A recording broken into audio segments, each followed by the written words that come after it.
তোলার জন্য নিজের বোনের কবর খুঁড়েছেন এক ব্যক্তি। এরপর তার কঙ্কাল কাঁধে নিয়ে প্রখর রোদের মধ্যে হেঁটে গেছেন প্রায় ৩ কিলোমিটার পথ। উপস্থিত হন ব্যাংকের সামনে।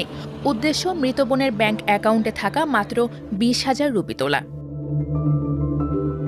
আপাত দৃষ্টিতে তার কাজটি অমানবিক মনে হতে পারে, কিন্তু তিনি এমন কাজ কেন করলেন তা জানতে হলে আপনাকে পুরো ঘটনাটি শুনতে হবে। গত ২৭ এপ্রিল উড়িষ্যার কেওনঝড় জেলায় এ ঘটনা ঘটে। জিতু মুন্ডা নামের ওই ব্যক্তির বোন মারা গেছেন গত ২৬ জানুয়ারি। তার স্বামী ও একমাত্র সন্তানও বেঁচে নেই। তাই জিতুই ছিলেন বোনের একমাত্র জীবিত উত্তরসূরি। বোনের রেখে যাওয়া অর্থ তোলার জন্য দিনের পর দিন ব্যাংকের দরজায় দরজায় ঘোরেন জিতু। কিন্তু ব্যাংক কর্মকর্তারা বারবার তাকে ফিরিয়ে দেন, বলেন অ্যাকাউন্টের মালিককে আনতে অথবা তার মৃত্যুর প্রমাণ দিতে। পড়াশোনা না জানা জিতুর কাছে এই নিয়মগুলো কঠিন লাগে। তিনি ব্যাংকের প্রক্রিয়াগুলো বুঝতে